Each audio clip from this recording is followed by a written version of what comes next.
preseason, not early in the season, but how do you manage these? You jump right into playing here pretty soon. How do you manage this early part of the season?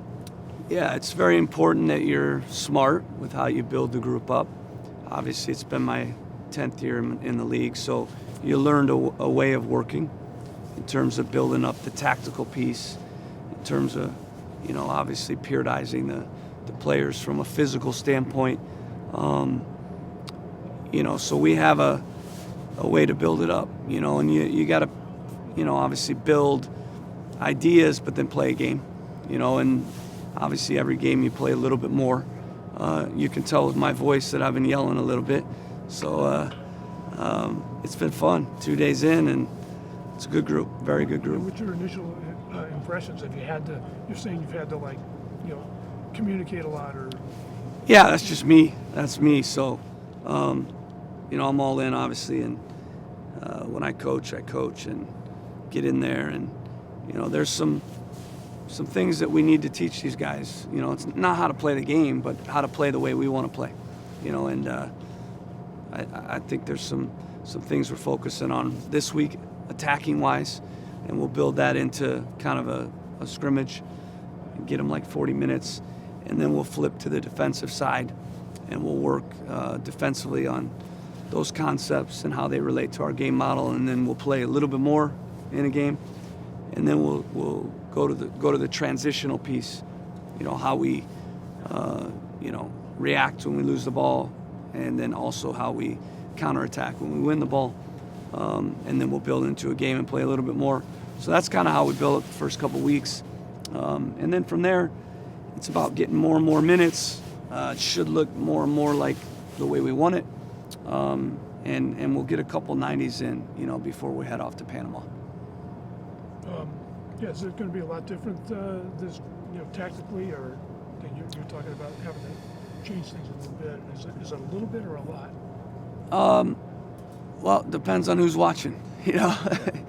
I think it'll be definitely some changes, yeah. But it's a good group.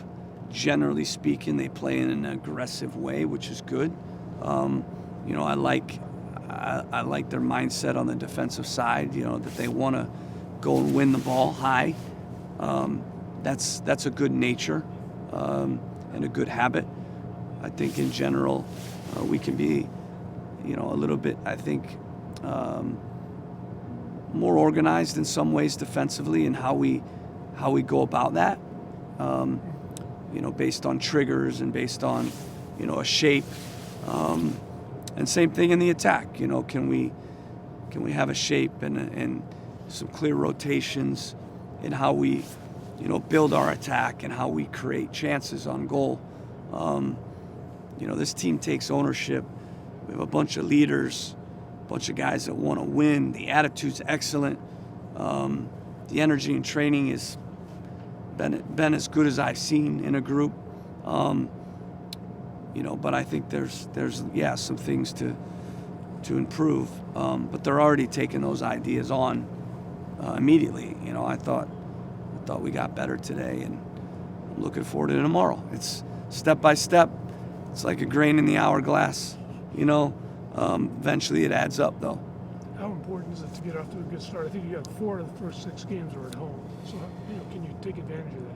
Yeah, I think it's always important to get off to a good start, and when you're imprinting new ideas, you want to, maintain the buy-in. You need results, right, to maintain buy-in. And, I think these guys are really thirsting for some new ideas, and they're taking the ideas really well. But, yeah, we got to execute in the end. And, our goal is get through preseason healthy. That's number one, probably, because if we start the year healthy, we've got a roster to be able to rotate in games, and I think our 1-2 is really strong. Those first couple games, Panama and DC, with a short window in between, you'll probably see a lot of different guys play, and I think we can put different guys out there and call different guys names, and put together some game plans where we're rotating but still putting out a high-level lineup where we're going to win both games. Is there one or two guys that have surprised you, maybe you didn't know much about, or and so far first impressions? It's funny. A lot of these guys, I think are a bit underrated at times. Outside looking in. So, guys like Matt Polster. He just does a lot of really good little things that you maybe don't notice unless you're coaching him.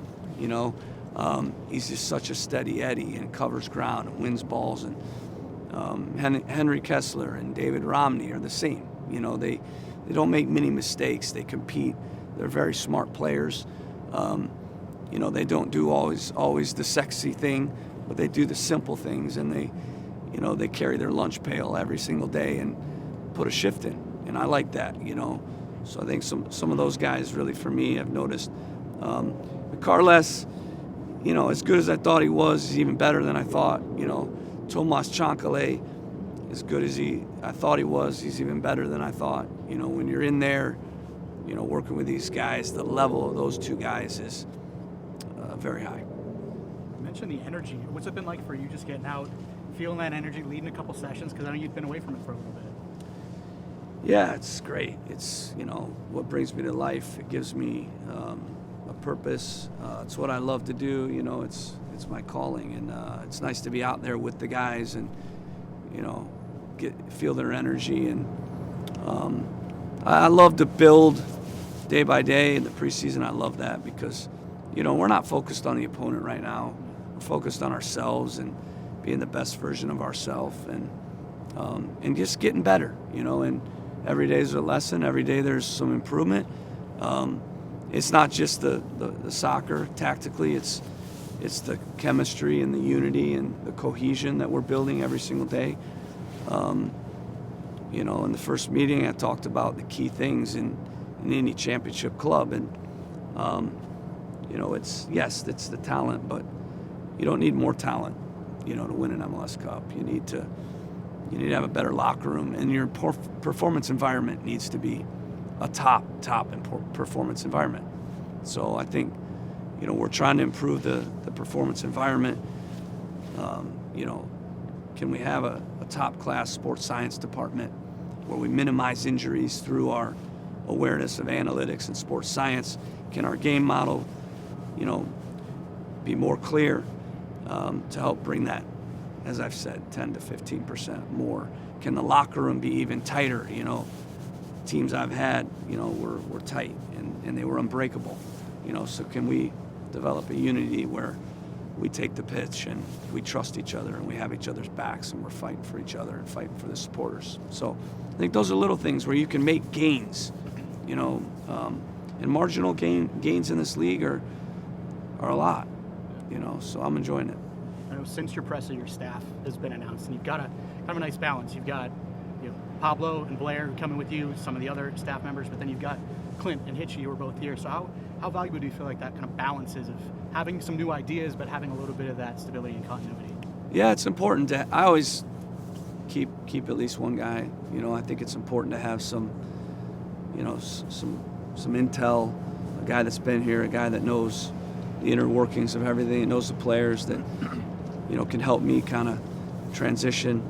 And then, I have a couple guys that I usually always bring with me, and Pablo's one of them. He's, first and foremost, just a great guy, a great person. All the players love him. He speaks Spanish, so that helps, and, does a lot of our prep, handles all the set pieces. Just a great guy and a great coach. And then Blair, I think, is one of the brightest young coaches I've worked with. I had him as a player, played in the league, had a cup of coffee in the league. Should have had a longer one, but he's a very, very good player, always a very smart player. I'm an emotional, passionate guy. Blair's not emotional at all and very cerebral and extremely smart. So when I get wound up and I can't think, he helps me think a little clearer. And Clint, I love Clint. He's been in my chair, knows what it's like to be a head coach. Still learning though, which I like. Even though he's my age, he's still learning, still growing, and just a good person. You can tell. and knows the young guys, which is key. Hitchy I haven't met yet because he's not been here. He's going to be here this week. He has some visa issues, passport issues, but I think his reputation speaks for itself with the goalkeepers that he's developed. A couple of personnel questions. Back to Carlos. Last year he had to take on a greater scoring role than he was accustomed to. Do you even see putting more on his plate, or you think he's at the point where he does everything he can? Well, it's a pretty good year he had last year. Yeah, that's right. And I think he's pretty consistent. So, I hesitate to say put more on him, but, at the end of the day, he is a key player. And I always say that there's no I in team, but there's an I in win. And we need our individuals, our top guys, to perform and produce for sure. So, I think we can, squeeze even a little more out of him. I think he's enjoying it. I think we'll highlight his strengths, even more so in the way that we play our 10. I've never had a 10 not produce a lot of goals. So watching him first couple of days, he's as good as it gets in this league. I mean, he's as good as it gets. We only had a small sample size of Thomas Chocolate last year, but Yeah. it was pretty impressive even when the team wasn't doing well. Just talk about him, what your observations of him are so far. Very good player. Okay. He's got it all, really. He's strong. He's got more pace than you think. He can absolutely crush a ball. It's scary when he's around goal because, he's either going to break the net or break the goalkeeper's hands, or score. So it's like he's just ruthless in looking to score goals. And what surprised me most about him, he's a little more clever on the ball too, just in how he can get out of stuff, combine, jump defenders. He's a very smart player, and he's a very kind of positive guy. His energy is excellent. He's just he's always smiling. Can't say enough about him. He's a very good player, very, very good player. And back to Matt Polster, last year because of injuries, he was all over the field. I don't know if he talked to you about that, but just having that kind of versatile player where if something goes wrong, that he can fill in for you. Yeah, he's a key player for us because he's MLS proven. He's a vet, and he's been in this league, and he's complete as well. He covers a lot of ground. He wins a lot of balls. Like I said, he does a lot of little things in possession. He keeps the ball moving as well. Smart player and a leader and a fighter, and he's a competitor. He hates losing, and I love that. We want to have a bunch of guys that refuse to lose. And, I love his mentality. So I also think we can help him as well, improve him. There's certain things, little nuances, his positioning, his body shape, some of the fundamentals. We're working on that with this group. I've learned even the top guys, they slip in their fundamentals, and there's some things to clean up in that regard. I'm not teaching these guys how to play soccer, but I'm reminding them of the little stuff that matters. Thanks, guys. Beautiful.